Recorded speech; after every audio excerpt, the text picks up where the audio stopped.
Codes and Regulation Committee. Mr. Clerk, would you please call the roll? Mr. Dickel? Present. Mr. T. Smith? Here. Mr. Schauber? Here. Okay. Summary of proceedings. I've read through them. We don't have the October 6th ones yet, but these are from September 15th. I read through them. I didn't find any mistakes. I move we accept as submitted. Second. Call the roll. Mr. Dickel? Yes. Mr. T. Smith? Yes. Mr. Schauber? Yes. Okay. There is no old business listed. Under new business, we have item 1, liquor permit request.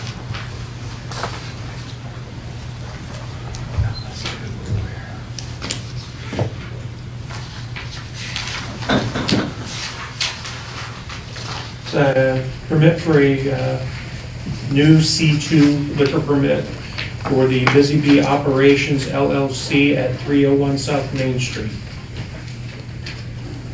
Okay. I'd like to ask our police department or the law director, have there been any objections or any problems in that area? We know of no reason to object. I don't know any reason. Nothing?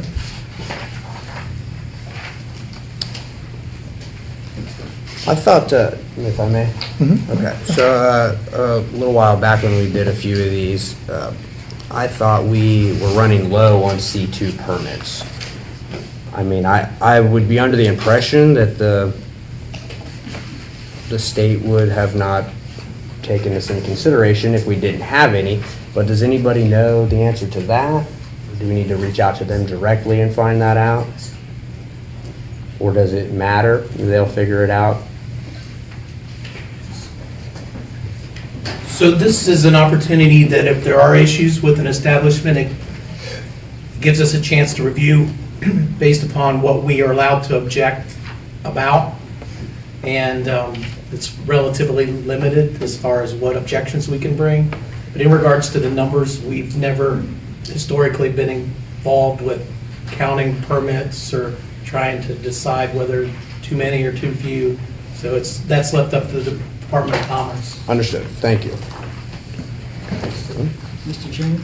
Yes. Yes. So, what is a C2 permit? I forget. Is that beer sales on Sunday, or is it higher proof alcohol? I don't remember. Wine? You know, sir? I do not think that it's liquor sales. Yeah, liquor permits or anything that has an alcoholic content in it. Well, like higher content liquor, I suppose. I would assume that it's just beer sales, C2? Oh, no, that's what I asked.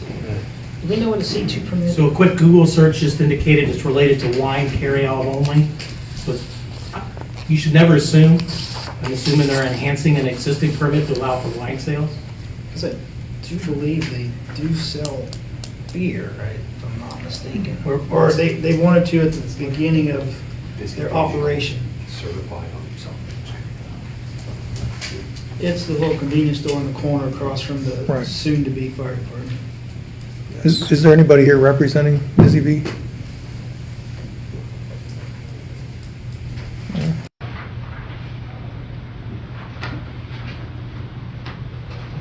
Do we need to find out? Oh, yes. Just so everyone knows, what it is an Ohio C2 liquor permit allows the retail carryout of wine and mixed beverages in their original sealed containers. That would be like the, I don't know, High Noons and that kind of stuff. This is different from a C1, which is for beer carryout. And D permits, which allow for ongoing premises consumption. The C2 permit can be combined with a C2X to also sell high-proof spirituous liquors in sealed containers. Forgot to give your name. Can you do that real quick? Oh, I forgot. Dan Clark, Yeah. 252 Homer. But yeah, so this is for wine and pre-mixed beverages only for carryout. Okay. Thank you. Either you gentlemen have any feeling on this, either way? Thanks for clarifying what the C2, should have known that. We've done so many of these. There's so- about 20 classes. And I see no reason to hold this up, so. What is the motion? No further action? No action. I'll second that. Mr. Bicknell? Yes. Mr. T. Smith? Yes. Mr. Schauber? Yes. Okay, our second item is 810 David Street liquor transfer. This is a request to transfer a D1, D2, D3, and D3A liquor permits from Yashi Bar and Drive-Thru LLC to James Embry Corp. 811 LLC. And the physical address is 810 David Street. Is this just transferring from one owner to the other? This isn't moving, physically moving the?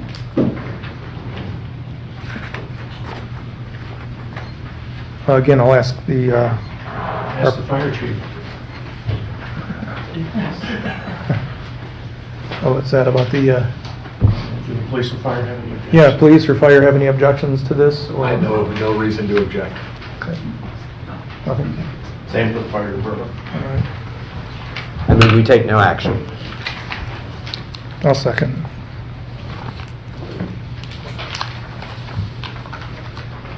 Mr. Dickel? Yes. Mr. T. Smith? Yes. Mr. Schauber? Yes. Okay, are there any matters not on the agenda that you would like to bring up, gentlemen? No? All right, anything from the public? Oh, yes, I do. Oh, sorry. Quickly. So, we, somewhere on our tail end of the flock camera grant, I think it would behoove us to start having that conversation again because there is a federal case, maybe not a federal case. It's two individuals versus the state of Virginia. And I think a result of that case will change how flock cameras are used. So I think we should, the next meeting or two, at least have a discussion to see where we're at with that contract and if we have to limit the numbers or limit the time that we retain records. I think would be a productive discussion. Okay. If I may. Just for my own clarification, so are the flock cameras in town, are they being funded by grant money? I do not believe I was on council when that was. That was, set up. that was my understanding that the sheriff's department received the grant for X amount of dollars, and they used a portion of this grant to purchase, or to, I guess it's a lease, flock cameras. And is it a reoccurring bill? There's constant cost to it to have those? If we continue it, yes. Okay. Yes. So I believe the way the setup is, we don't own the flock cameras. The chief could explain this better. We lease the ability to use it, I guess. Well, I know that they serve a pretty good purpose in solving a lot of I don't really know what they solve, if they solve a lot of crime or if they solve a lot of traffic incidents. Is there any way you could possibly fill us in on that a little bit, Chief, and tell us a little bit about those? Sure. So Councilman Schauber's correct. The sheriff got a grant to pay for those. I will tell you that I know that there's been another application from the sheriff for another round to fund the existing cameras. But yes, we do not use them for traffic enforcement. We do use them to solve crimes, and we've used them to solve any number of crimes, including very high-profile crimes, from the autistic kid on the west side who we found in Indiana, to the shooting on Grand Street where the suspect shot at the officers and the other people on the porch that you may have saw the video for, to much smaller crimes like hit-skip accidents. Awesome, thank you. Yep. Thank you. When would you like to see this put on the agenda? You're the chair whenever. There, like I said, there's this lawsuit in the state of Virginia, and I believe it's started the 7th of October. So I'm sure whatever comes out of that lawsuit, we will probably have to change our policy. Okay, So that's just what I'm trying to get at. all right, I'll make sure it gets on a future meeting. Thank you for that. Any matters public concerned with? I just have a quick question for Mr. Salva, Mary Stumber, Council President. Wasn't that case because of actual traffic violations?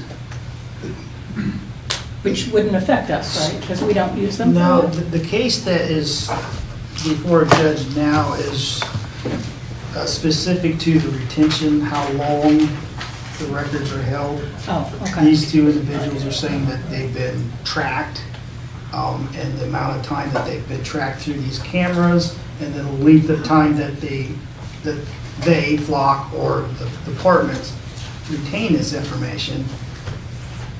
If the police department would want this, this is their argument, this isn't the facts, or the result of the case, but if the police department wanted this exact same information, would require a warrant. So it's a Fourth Amendment case. All right, thanks. Anyone else?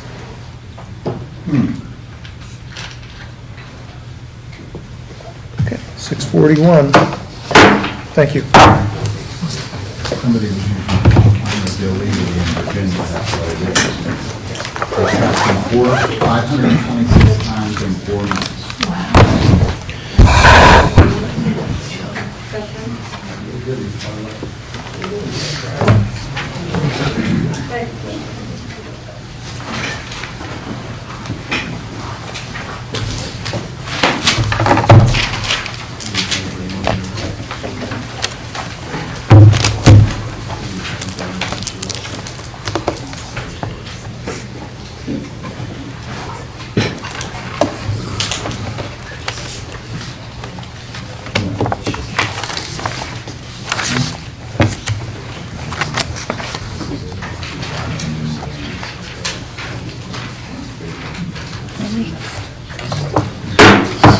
Six 6:42, call Finance Committee to order. Clerk, if you'll take roll, please. Ms. Lang? Here. Mr. Rollins? Present. Mr. Ratliff? Present. Currently, there are no minutes to review. Moving on to old business, audits for 2021, 22, 23, 24, and 25. What's the status on the 2021? I received an email from the mayor earlier today stating that the auditor state did confirm the post-audit meeting for Thursday at 1, I believe, 3, sorry, Thursday at 3. So that will be being conducted. It is a confidential meeting, so nothing can be shared until after the audit is released, but the appropriate parties have been notified. And where are we at on 2022? I looked up what we have overdue today. There's a couple things I have to reach out to OPERS and OPNF for, which I've sent emails about that today. I received documentation from the courts, which I already have going out. And I believe, I think that's it. I could be wrong. So, on the circuit that we're attached to, the past due reports that they show on there, are those for all 3, or are those for all the year audit, or is that just for 2022? No, that's for 2022, but part of it is for the compilation, which is the financial statements. The other part of it is for the actual audit. So there's a portion of it that's for the financial statements, which is what they're working on, but the rest of it is for the full audit. So they can't do anything with the rest of it until 2021 is complete. Any questions?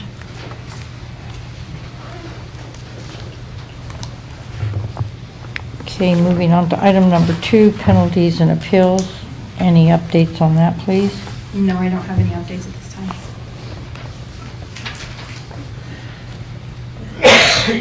Have you received any correspondence from the IRS since our last meeting? No.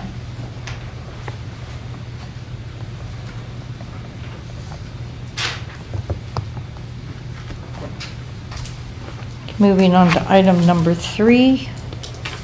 That is the ESID amendment. Clerk, if you'll go ahead and read, please. Ordinance approving additional appropriations for current expenses for the ESID pass-through funds for the year ending December 31st, 2025. Okay, so this is ESID ordinance has been discussed here in committee since August the 18th. It's been remained in committee because we can't agree on the way it was originally written. In your packet, you have the original ordinance that was brought forth, and there has been a revised one that you also received in your packet. I don't know if you've had an opportunity to read that or not. That was brought forth by Mr. Ratliff. Goes into a lot more detail and explains the negative balances that we have and why we have them.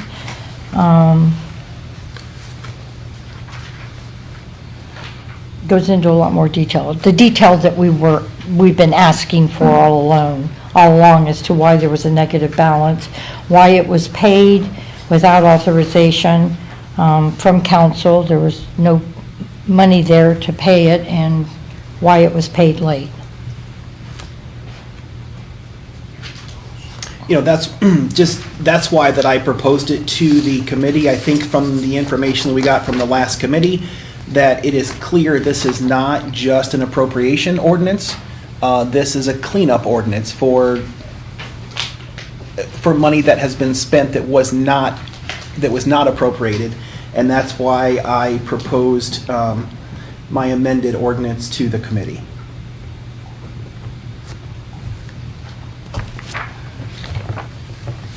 I'll make a motion to send on to council with a recommendation to approve. Mr. Ratliff's amended version? Yes. I'll second. Clerk, take roll. Oh, you may have, looks like you have some. Jason Shelby, Third Ward City Council. With this, Mr. Law Director, did you approve this? Approved it to form. To form? Yeah. Where, misfeasance, malfeasance, and nonfeasance, that's a pretty high bar, correct? Does this ordinance give enough facts to demonstrate that? This is a legal document that will be around forever. So this document has a lot more content than anything we've seen before this introduction of this document. The form of the ordinance is proper. If passed by council, it has legal authority to appropriate the monies. Whether or not the content is supported by other evidence is an issue that I investigate in this particular case. The ordinance is in a proper form to be passed by council. So is this a form that this council wants to put forward without evidence, just throwing out misfeasance, malfeasance, and nonfeasance? Well, it's and or, which is an important, it doesn't say and. There's two other feasance before that. Correct. Which one are you going for?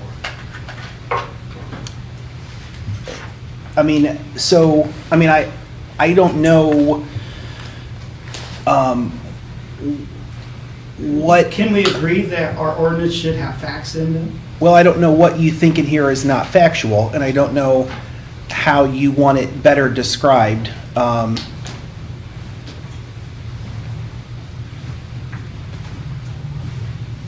It says that the auditor's office knowingly made a payment and never requested an appropriation, which is a fact based on what he said.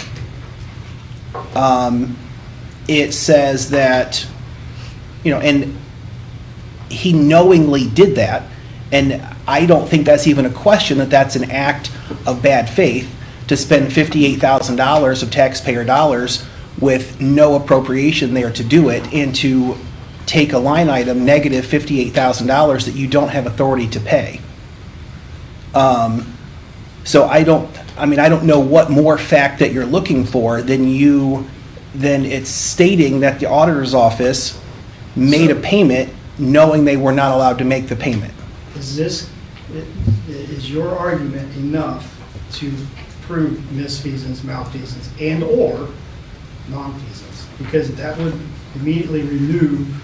I would say it's one or the other because he admitted in a public meeting to such. I don't know that it's for us to determine, but if, Well, this is a legal document, right? So the council What can kind of- state, it. The council, when it acts as a unit, when it's together as a legislative body, can express its opinion. And if the council expresses its opinion, that's not a legal opinion, that's the opinion of the council. And So this is Mr. an Rollins was opinion just, ordinance. well, Mr. Rollins was just touching on, when we've used the words malfeasance, misfeasance, or nonfeasance within the last couple of years, we've expressed very clearly that that's a legal determination for the probate court in a proceeding to remove an elected auditor. Correct. That's where we've referred to it. This isn't that. This is not that. This is just an ordinance of council appropriating money that has content, as Mr. Ratliff just pointed out, supported by statements made at previous meetings where it was expressed that there was a realization there wasn't approval, there had been no request for approval, there was no funds in the line item, but the payment was still made.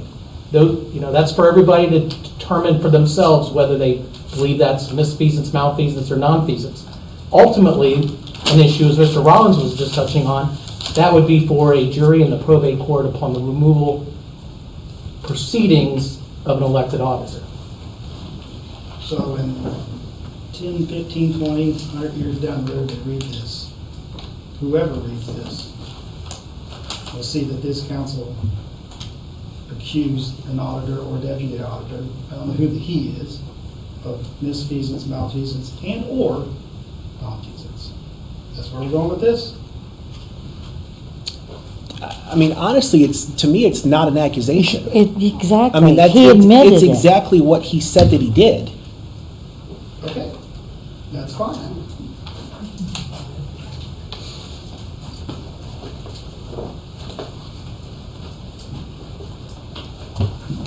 Any more comments, questions? Clerk, take roll.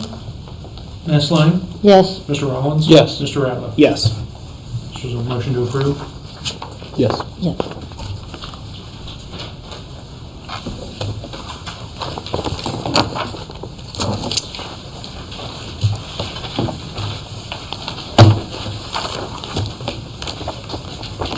Item number 4, Finance 66. Clerk, if you'll read, please. Ordinance authorizing and directing the Director of Public Safety to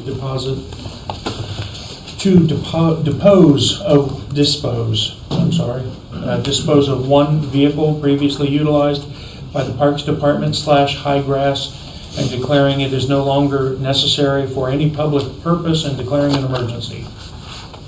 Okay, this is my understanding that this was sold at Question the vehicle for a minute. sheriff's sale. This was one of the vehicles of many that went to the sheriff's sale, and it was missed in the first round of approvals by council to put it in the auction, but it was sold at auction, and we're just trying to clear it so we can get the title to the person.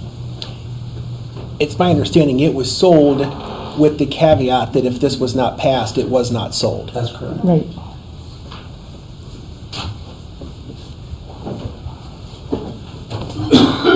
I'll make a motion to send on with a recommendation to approve. Second. Clerk, take roll. Ms. Lang? Yes. Mr. Rollins? Yes. Mr. Ratliff? Yes.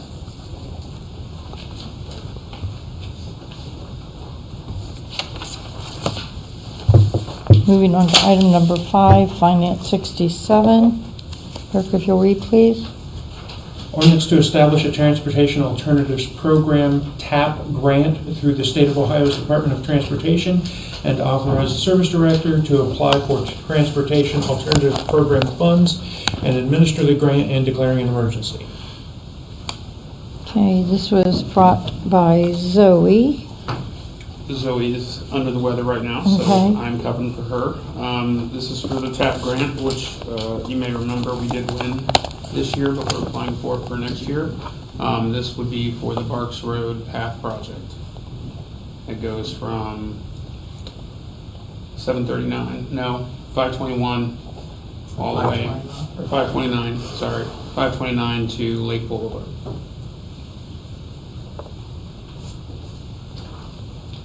And it's my understanding the grant traditionally requires a 20% match, but ODOT is agreeing to pay 80% of it, and 20% is going to be covered by federal safety funds? Yes, I would have to verify that with Zoe, but that is how they handled this, the one we won earlier this year, same way. It was zero out of pocket.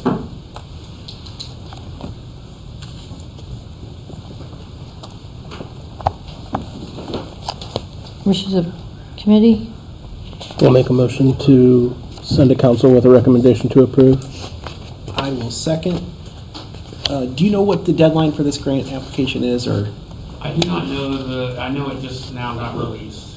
So obviously because we just won the other one, but the cycle just opened up and we applied another grant for the same project. Okay. We didn't get it, so we're trying it again. This wasn't the grant that we pre-gave the authorization for, did we? There was a grant or two that we. That was the brownfield. Was that what it was? Okay. No, this one's pretty fresh. Okay. Well, there was one that we didn't get last year or earlier this year, and there might have been two that we actually said you have the authority, It was the brownfield. the pre-authority. Yeah. Okay. Brownfield or brownfield? Yeah. Brownfield? Okay. It might have been that or the Safe Streets. I don't remember. Okay. I think it was the brownfield because you were looking at using it for the tires out off of Silver Street. And it was up and down in less than 6 hours. Yes, I remember that day. Yeah. And then I thought, I told her that we're gonna keep these in the loop, so when these get released, it's already ready to go Yep. for next time. So, Clerk, take roll, please. Ms. Lang? Yes. Mr. Rollins? yes. Mr. Ratliff? Yes. And this was to approve, correct? Yes. Yes. Item number 7, Finance 69. 6. 6, Finance 68, thank you. Ordinance authorizing the auditor to appropriate the necessary funds and accept reimbursement funds from the Cultural and Entertainment Zone Program through the State of Ohio's Facility Construction Commission and declaring an emergency. Okay, Mr. Reno, I'm not real sure about this one. So this appropriation is asking for appropriations from the general fund to this line item in this amount, and then also to allow us to receive the reimbursement for that. And the reimbursement is the same amount, so it's just no cost to the city. And this is in relation to the arch that's being built downtown that the Tri-River students are helping put together.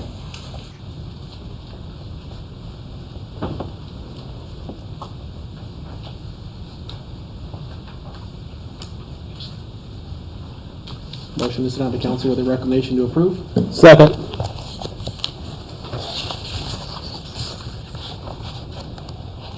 Clerk, take roll. Ms. Lang? Yes. Mr. Rollins? Yes. Mr. Ratliff? Yes.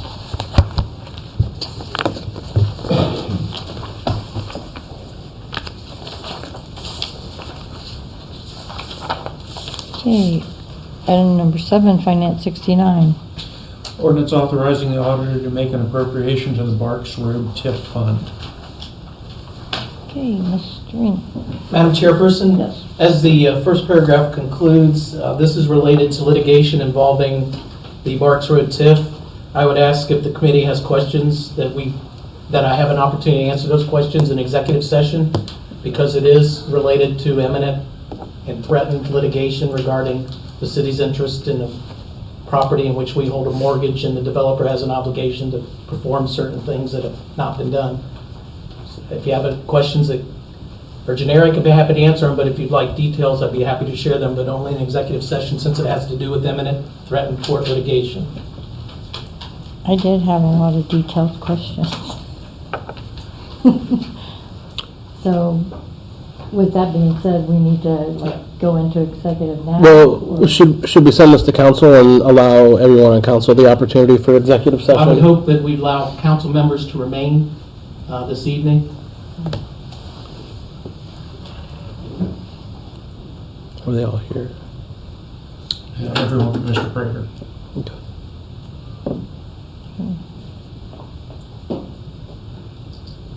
Would we do that now or at the end of the meeting? Well, we're almost to the end of the meeting. Your choice, I'll talk fast. You talk fast? I'll talk fast. Okay. Make a motion then to go into executive? And that would include the entire box and all And sitting any council present members? council members, yes. And Yes, council Mr. president? Yes. Ms. Lang? Yes. Mr. Rollins? Yes. Mr. Rattler? Yes. We'll adjourn at 7 o'clock for executive. If you'll gavel, I'll shut the recorder off. I did. It's kind of a weenie gavel. It was kind of a weenie gavel. There you go. Oh, lordy. Yes. Before you go very far. Yeah. No wonder I couldn't get any